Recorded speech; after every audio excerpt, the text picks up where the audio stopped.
Good evening, Michigan. Hope you all have been having a great week, or as great as we can hope for, with the crazy weather going on and the rising gas prices, ever rising gas prices. But we're going to do tonight a little bit different for everybody. We're going to go back to basics in our country.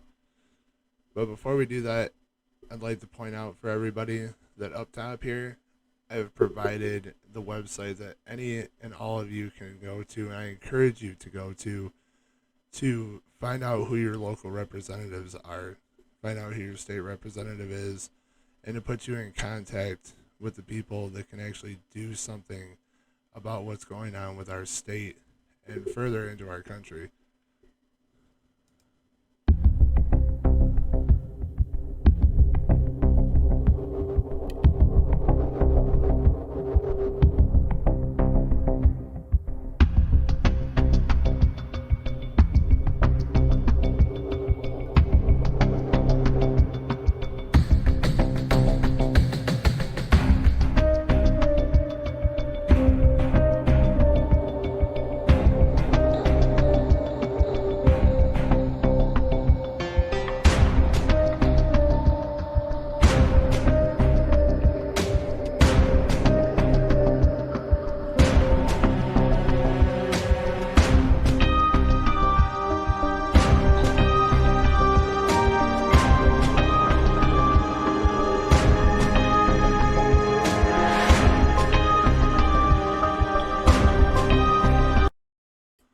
Welcome back, Michigan. Sorry for the absence last week. I was not feeling the greatest. But tonight is our 10th episode. We've been doing this for a full 10 so far, trying to bring you guys the most straight centered information that we possibly can. Again, tonight, and probably in future episodes as well, I'd like to reference you all to the address that I have up at the top of the screen. You can go back at any time tonight and write it down, and you'll have it for your future reference for any situations that might arise further in our state. You can contact your state representatives. You can go to this website that I've listed and type in your address, type in your zip code, city, county that you live in, and be able to find your local representatives. Tonight, we were supposed to be having Cindy Holland with us, but sadly, she is under the weather this week. So we're hoping that we'll be able to have her on next week for the show. Now, I know a lot has been going on in our country lately.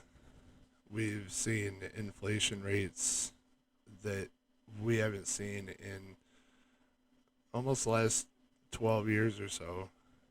The price of lumber is through the roof. The price of gasoline is through the roof. The cost on shipping of any goods and products, we're seeing it all across the board. The rate of inflation is just going absolutely crazy. The crisis at our border continues. And that's why, with so much going on lately, I wanted to make tonight's episode a little bit simpler for everybody. It's still something that's very important for every one of us, and it's to do with our Bill of Rights. A lot of people can't even name you 5 out of the 10 of our Bill of Rights, and the expansion there after that 10. That's why tonight I'd like to reference you all to go through them with me, and maybe they'll be ingrained in us a little bit better, and we can truly put forward the limitations on our government. Normally, I'd have a few subjects for you guys, and we would go through them. And I usually try to find a video for everyone or two that tries to put you guys where you need to be as far as information. Tonight, I have one to share with you, but I believe that it's a very good interpretation of what the first 10 amendments of our Constitution, what our Bill of Rights is supposed to be for we as a people, and to enforce oversight of our government bodies. That's what these were put in place for. That's why they were selected as the most important in the first 10 for everybody in our country for then and forevermore. Because are the main tools. This is the groundwork for us to be able to succeed as a society that's governed by the people and with the consent of the people. And also a little bit differently tonight, I will pause this video with everybody once in a while to discuss what's being talked about, how it applies today, and why it continues to be important for us and for future generations to come. And to my surprise, this is normally, now granted, this is 5 years old, so their opinions and states of their opinions might have changed in the recent years. That might be the cause of this, but I was actually surprised from this source to find how neutral and how informative this video actually was.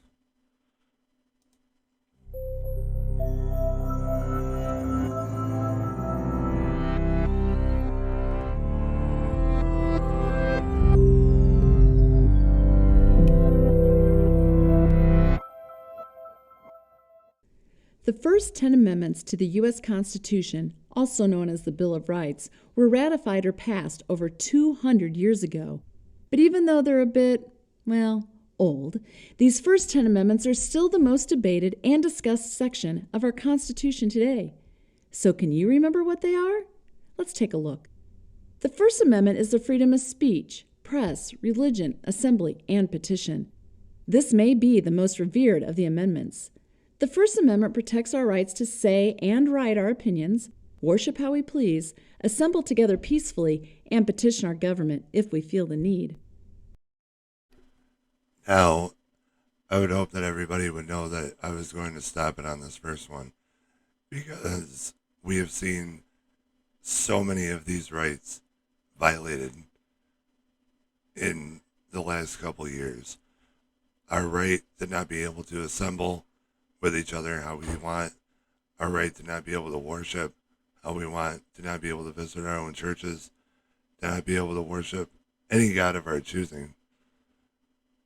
Nobody has been spared from this. And these are clear violations of our constitutional rights. Right off the get. Our freedom to assemble, our freedom of religion, our freedom of the press, to be able to write and speak our opinions. And that is what brings in the subject of 230 when it comes to platforms like Facebook and Twitter. Hey, Mike, glad to see you in here. I appreciate you're always in here. I'm doing a lot better. I had a gastrointestinal virus over the last couple days here, in addition to last weekend. But now I'm feeling much better and ready to be back to you guys and giving you the information that you guys deserve. But we have seen these rights of our First Amendment violated numerous times by these platforms such as Facebook and Twitter that don't want to state themselves as a publishing company. They're supposed to be public forums, but our opinions and our writings are subject to censorship and mediation and saying what can be posted and what we can say and what's going to be shown and who it's going to be shown to in our timelines and our Twitter feeds and everything and forth. And the line, you can't be on both sides of the situation. Either you have to say that free speech is a good thing and that opinions vary and the variance is what makes us stronger together, or you try to shut certain people up. Like even me a couple weeks ago when I had Stephen Thomas on, my Streamlabs kept going but my Facebook stopped. right as I was talking about the fact of censorship, my Facebook stopped. I have difficulties with YouTube as well. These platforms are about censorship. They are not public forums, but they refuse to be listed as publishers because then they'll be under the same scrutiny as any other publication. And that limits what they can do as companies. So they reject the notion that they are publishers and choose to run under the guise of public forums. Now, with the mask mandates and not being able to assemble how we want, to be able to gather with our friends and family. Yeah, I know, right, Mike? To not be able to gather how we want, to be able to be told where we can travel and where we cannot travel, while people like Governor Whitmer choose to charter a private flight with X amount of who knows how many people and go down to Florida, somewhere where she's forbade her citizens, quote unquote, forbade her citizens from traveling to, which Florida has billboards that mock our governor. Meanwhile, their cases are at record lows and their entire state is open with no mask mandates of any sort. But we've seen this right trampled on the most in these last 2 years. The restrictions, the control, the mandates. They're never laws. They're only mandates. And mandates don't trump over laws. But we've seen them try to overstep their boundaries countless times when it comes to our First Amendment in the last couple of years. And it's just the beginning. This is only the beginning. This is just step one for them. Step two is what you're going to see here in a moment. The Second Amendment is a right to bear arms. The original intent of the Second Amendment was to protect colonists from the invading British soldiers, but it now guarantees that you have the right to own a gun to defend yourself and your property. The Third Amendment is called the Quartering Amendment. It was written in response to the British occupation and as a result of the colonists having to house or quarter soldiers in their homes during the American Revolution. Because of this amendment, our government can never force us to house soldiers in our home. The Fourth Amendment is the right to search and seizure.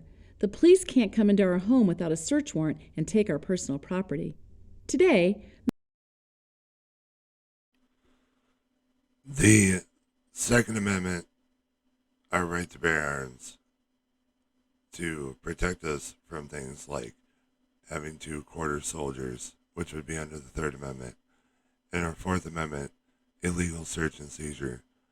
Our Second Amendment, at its basics, is there to protect us from things as this.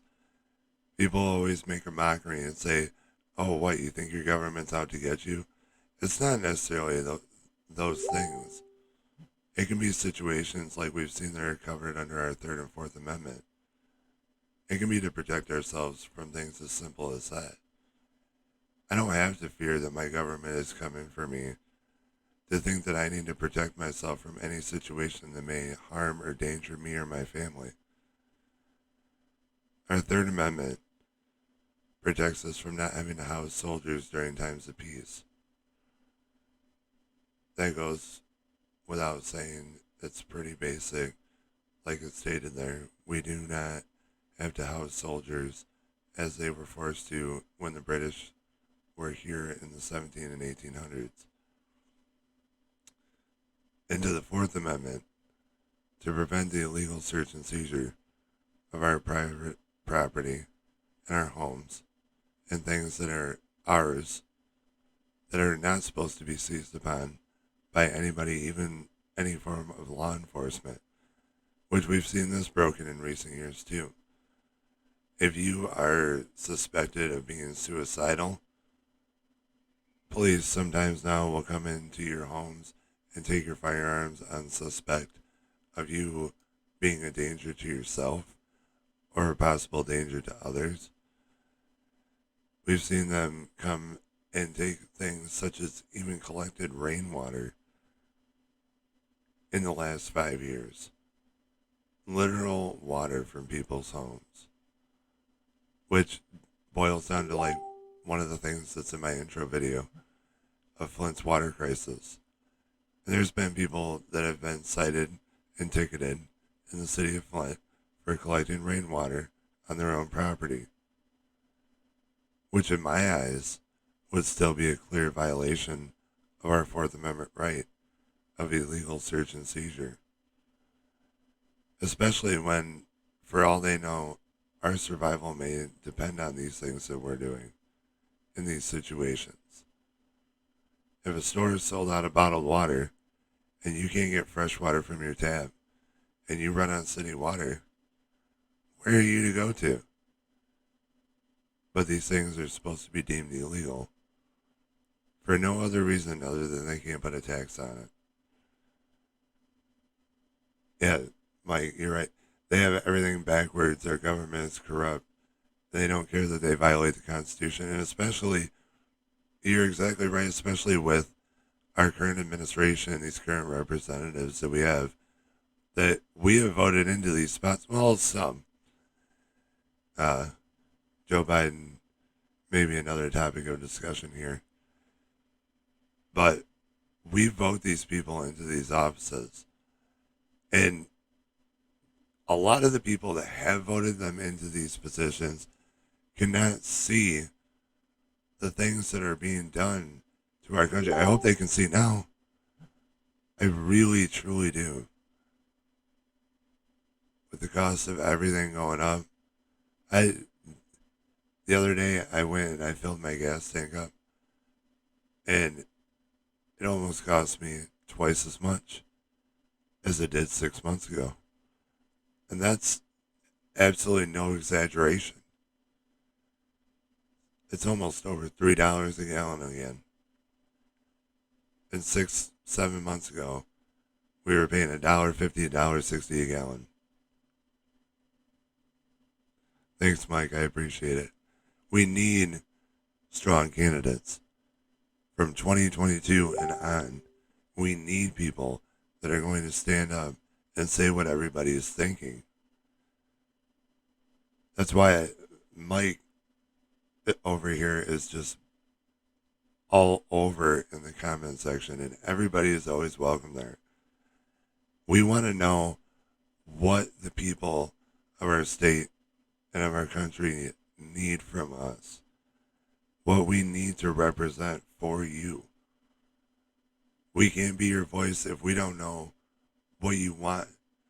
If you don't tell us what your needs are, we know the basics, that you want to be able to provide for your families, that you want to be able to maintain a good living, that you want to be able to thrive and not just survive. But other than that, we need to know what your needs are on a regular basis and what you all find most important and what you all expect from us. And the people that hold these offices right now, this is exactly the things that they need to atone to, is we the people. Because without us, they don't hold these seats of power. They don't have any power over our daily lives unless we let them have it. Many concerns have arisen about our rights to privacy and technology. For example, can the government track your location with your smartphone, or can social media postings such as on Facebook and Twitter be used without a warrant? On to the fifth. It's all about due process. You've probably heard the phrase, "I plead the Fifth," in movies or on TV. They're talking about the Fifth Amendment, which says that you don't have to take the witness stand against yourself if you may end up incriminating yourself. Okay. So now you're looking at a situation where once again you have big tech involved with cell phones and people's social media accounts and being able to monitor what people are doing on a pretty much 24/7 basis. Then you have questions where if somebody, like with the Fifth Amendment, if somebody is in a court case and they plead the Fifth, but they've essentially already spoken on something that they was used on social media that was supposedly used against them in a court case. Are they still able to use that evidence? Because should they have been on the person's social media account? Should they have been looking through their social media accounts? Or is that their right to privacy? Can those things still be considered your intellectual property under protecting yourself with the Fifth Amendment? Would they still be able to use something like that? And bigger concerns of privacy come into play with the fact of smart cities with facial recognition software and identifying different people in crowds. And you end up with more or less a social standard when you're viewed on CCTVs all around every city in the country every single day, like they do over in China. And depending on your degree of danger, depends on the colored box that appears around yourself when they see you on all these cameras, which goes along with monitoring your social media accounts. They have different things from Facebook and Twitter than we do over there, but it still applies in the same manner. I believe it's called Weibo, I believe. And it's a Chinese government run social network site, but pretty much anymore what Facebook and Twitter and everything is here is government backed social media network sites. And that's what it'll end up becoming. If they're able to intrude more and more into our lives and look into our, whether it be our social media accounts or our Amazon shopping account history or our eBay accounts or whatever the case may be, are those our intellectual property in these scenarios, such as using the Fifth Amendment to not incriminate oneself. These are questions and things that are going to be imminent when the government is using Facebook and Twitter and Facebook are using the government for funding and for backing and to escape under the radar and be listed as public forums and not publishing companies. These lines are going to cross time after time after time until these things have to be questioned and then answered. Are these entities going to start being two completely separate things? And when is Facebook and Twitter and these other social networking sites and social media sites going to be held to the standards that any other publication company are held to? Especially when they get into the realms of when you are on your Facebook and you see advertisements for something that you've been searching for. All they're doing is targeting you. And that's public forums, I would assume, could do things to that nature. But they do it in the manner of, just like with the censorship of a publication company. So, more invasion of privacy. They know more about our lives than sometimes we do. And they just get to keep doing what they're doing and making millions of dollars. Okay, we got that part. Okay, we're halfway done. The 6th and 7th Amendments are about how the legal system works. If you're accused of a crime, you have the right to a speedy public trial and an impartial jury. You also have the right to a lawyer and the right to take the stand if you choose. This is important because it will prevent the accused from sitting in prison forever and insist that the prosecution proceed with undue delay. The 7th says you have the right to a jury trial where 12 impartial peers decide your innocence or guilt in the courtroom as opposed to a judge doing it all alone. The 8th Amendment. Now, this is one that I found interesting for today, and in today's day and age, is how hard it is to have an impartial jury with how connected everything is nowadays. Or even the judge, for that fact, to have an impartial take on what's going on or an unbiased account of what's going on in a situation. That's becoming harder and harder and harder for you to be judged unbiased by a jury of your peers in a courtroom or in any legal situation. Because the second that something happens anymore, people halfway around the world know it at the snap of a finger. Because we're so connected. So how often anymore are people really getting a fair trial? How often are leaks being either permitted or they happen anyway, no matter how hard you try to seal everything off? How many people actually get a fair trial nowadays? We've seen this a lot recently with the racial injustice cases across our country. Verdicts coming back at just astonishingly fast. And you want to believe that members of a jury would not try to partake in the details in media accounts of a case that they're supposed to be deciding on. But like I said before, nowadays it gets harder and harder to be able to do things like that when everything is put in your face on a pretty much 24/7 basis. And prohibits cruel and unusual punishment. Is a death penalty cruel? Is it unusual? It's hard for Americans to agree on the definitions of cruel and unusual. The 9th and 10th Amendments are called the non-rights amendments. They say that the rights not listed in the Bill of Rights are retained by the people in the states.